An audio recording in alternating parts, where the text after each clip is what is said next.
Hello. I want to start with a story that most people get wrong, and getting it wrong teaches us something profound about how we think about randomness. A midwife at a hospital is reviewing her delivery records. Over the last week, she delivered 10 babies. 9 of them were girls. 1 was a boy. She looks at this pattern, 9 girls out of 10, and she thinks, this is unusual. She wonders whether something in her practice is influencing the sex ratio. Maybe the way she handles the umbilical cord, or the timing of the delivery, or something in the hospital environment. She books a meeting with the chief obstetrician. Something's wrong, she says. Look at my numbers. The chief obstetrician takes 2 seconds to look at the data and says, nothing's wrong here. This is what randomness looks like. And here's the thing that matters for everything we do in research. The midwife was not being irrational. 9 girls out of 10 does look like a pattern. It looks like something is happening. But the pattern itself is just what you get when you flip a fair coin 10 times. Sometimes you get heads 8 times. Sometimes you get tails 7 times. Sometimes you get 9 of one and 1 of the other. That is not a sign of a biased coin. That is a sign that randomness produces variability, and variability looks like patterns even when nothing is actually happening. This week is about understanding that principle deeply because it changes how you read every result in psychology research for the rest of your career. The question we're answering is simple. Why does randomness look like there's something there?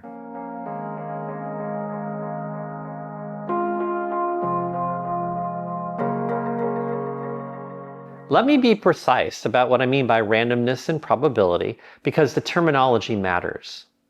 When we say something is random, we mean we cannot predict the outcome of any single trial. If I flip a fair coin, I do not know whether it will land heads or tails. That is randomness. But randomness is not formless. It has structure, and that structure is what we call probability. Probability in the framework we use in psychology and statistics is defined as the long-run frequency. This is crucial. Probability is not a property of a single event. It is a property of what happens when you repeat an event very many times. Let me give you a concrete example. The probability of a fair coin landing heads is 0.5. What does that mean? It does not mean that if you flip a coin once, you get a 0.5 chance of getting heads. You will either get heads or tails. What it means is this. If you flip a fair coin thousands of times over and over again, keeping track of how many times you get the heads and how many times you get tails, the proportion of flips that land heads will approach 0.5. Not exactly 0.5. There will always be a bit of a wobble, but close to 0.5. That is the definition. Probability is the long-run frequency, the proportion of times an event occurs across many, many repetitions. Now, here's where this gets relevant to the hospital births. If the probability of a baby being a girl is something close to 0.5, what does that tell us about what we should expect to see in the hospital data? It tells us that if we look at many, many births, the proportion of girls will hover around 50%. But it does not tell us that every stretch of 10 births will be exactly 5 girls and 5 boys. That is the mistake that the midwife made. She expected the short-run result to match the long-run expectation, and when it didn't, she thought something was wrong. But let me ask you this. If the probability of a girl is 0.5, how many different outcomes can you get if you deliver 10 babies? You could get 0 girls and 10 boys. You could get 1 girl and 9 boys. You could get 2 girls and 8 boys, and so on, all the way up to 10 girls and 0 boys. That is 11 different possible outcomes. Now, are all of those equally likely? No. The outcomes near the middle, 5 girls, 5 boys, are much more likely than the outcomes at the extremes.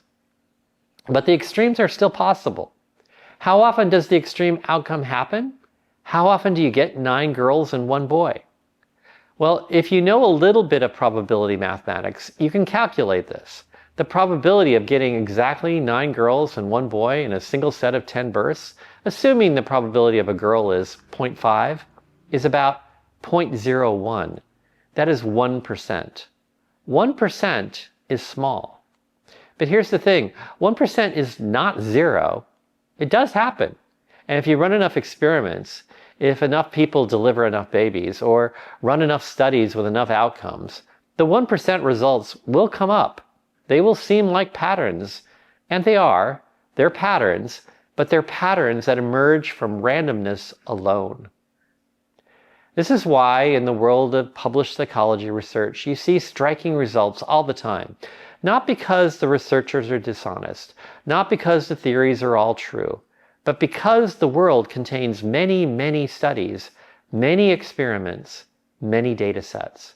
And in that world, the 1% results float to the top. They look like findings. And sometimes they are, and sometimes they are just noise. So the first principle is this: randomness produces variability. And variability looks like there is something happening even when nothing is. The midwife's 9 girls is a pattern created entirely by chance. No bias, no mechanism, just the inevitable structure of randomness.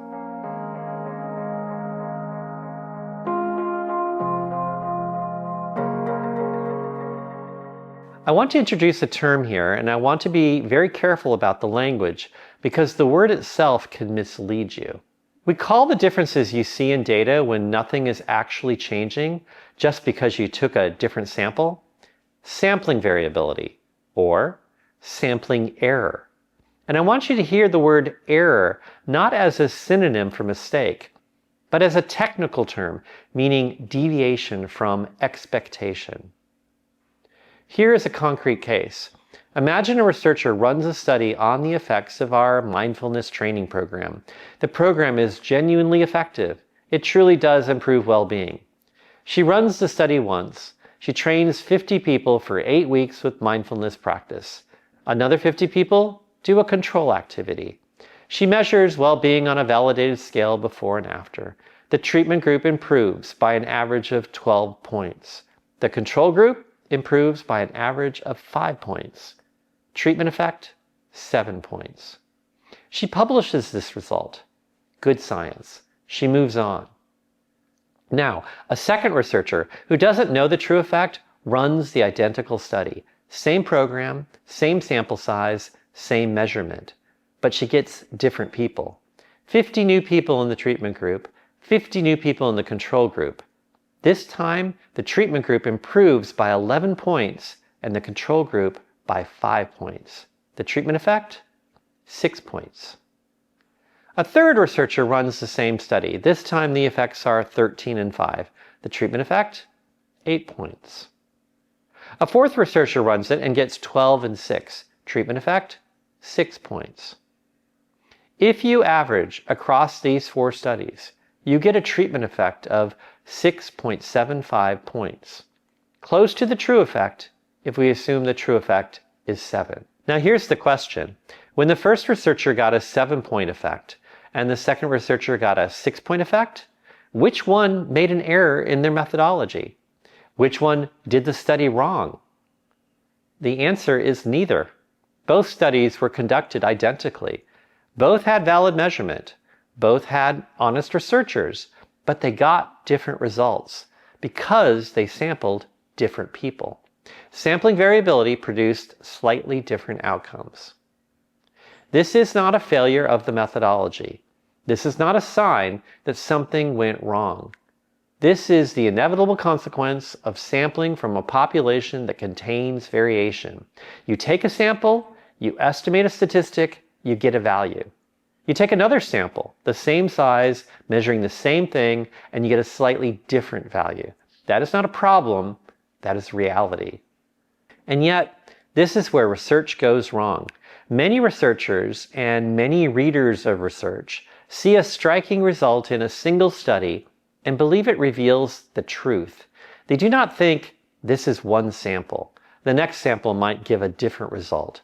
They think this is the effect. And if the effect is large, if it's striking, They believe it more confidently. This is actually backwards. A striking result in a single sample is actually less trustworthy, not more, when the sample is small. Why? Because sampling variability is larger in small samples. A 7-point effect in 50 people is less informative than a 6-point effect in 5,000 people. The 5,000 person study has less sampling variability. It will be close to the true effect.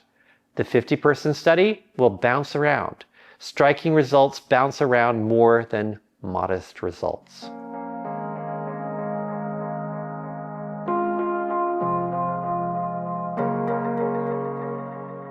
I want to introduce an idea that will become central to the next lecture on hypothesis testing, and that idea is the null world.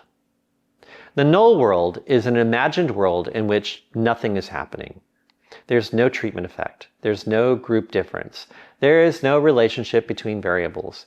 In the null world, any effects you observe are purely the result of sampling variability. They are noise. Here's what that looks like in practice. Imagine I have a fair coin, a coin with no bias whatsoever. Probability of heads equals 0.5. I flip it 10 times. What do I get? Well, I might get 5 heads and 5 tails. That would be perfectly aligned with the expected value of 0.5. But I might also get 6 heads and 4 tails, or 7 heads and 3 tails, or as we discussed, 9 heads and 1 tail. In the null world, the world where the coin is fair, I would occasionally see patterns that look like the coin is biased, not often, but sometimes. And the question that statistical testing answers is this: given what I observed, how surprising would this observation be in the null world? Now, human intuition is surprisingly bad at this question. We have systematic ways that we misread randomness. One of these is called the gambler's fallacy. The gambler's fallacy is the belief that a streak must reverse itself. If I flip a coin and get heads 5 times in a row, I feel like tails is due. I feel like the next flip is more likely to be tails. But it is not. A fair coin has no memory. The next flip is still 0.5 heads, 0.5 tails. The previous flips do not influence the next flip. And yet, gambler's fallacy is intuitive. If you've seen heads 5 times, you expect tails. Randomness does not work that way. The opposite failure is called the hot hand fallacy. This is the belief that a streak is evidence of a real change in probability. If a basketball player makes 5 shots in a row, we say they are hot. We believe they are more likely to make the next shot. And in fact, if you look at the statistics carefully, the hot hand is mostly an illusion. The player is not more likely to make the next shot. They are just experiencing a lucky streak. But the streak itself feels meaningful, so we believe in the hot hand. Both of these, gambler's fallacy and hot hand, are ways that we fail to see randomness as randomness. We expect it to be more balanced, or we see streaks as meaningful. Both intuitions are usually wrong. And this has a direct consequence for how we read research results. When we see a striking result, a study that shows a large effect, we think it is evidence of a real phenomenon. And sometimes it is. But sometimes it is just luck. And sometimes it is a hot hand. Sometimes it is the natural variability of sampling showing us an extreme value. The job of statistics is to formalize this intuition, to give us a language for saying, in the null world, how often would I see an outcome this extreme or more extreme just by chance? And the answer to that question is what we call a p-value. But we're getting ahead of ourselves.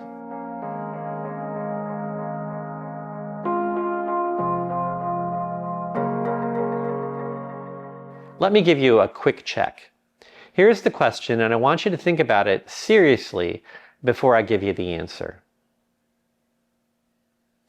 A researcher runs a study on the effects of a new study technique on exam performance.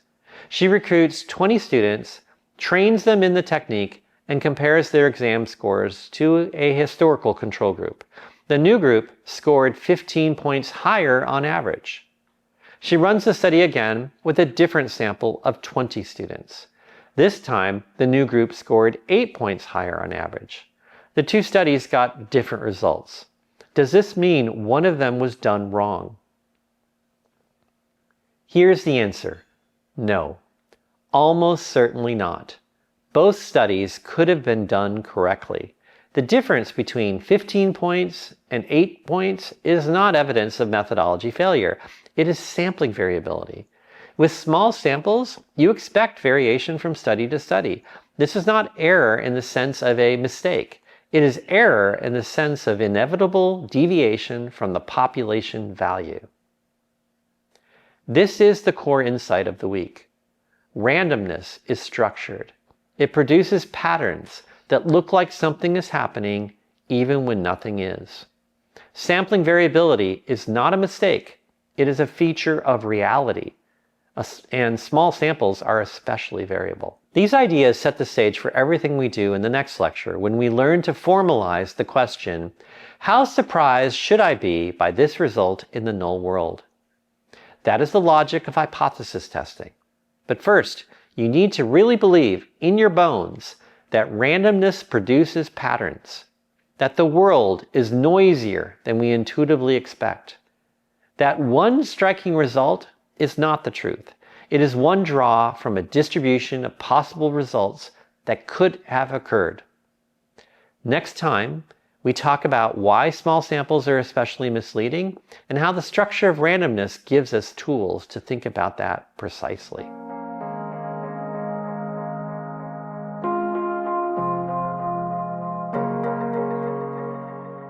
In the next lecture, we dive deeper into the question of sample size. We have seen that randomness produces variability, but how much variability depends on how many observations you have. Small samples are wild, large samples are stable. We are going to show you exactly why with one of the most famous examples in psychology research history, and that will set us up perfectly for next week when we learn to use probability to separate signal from noise.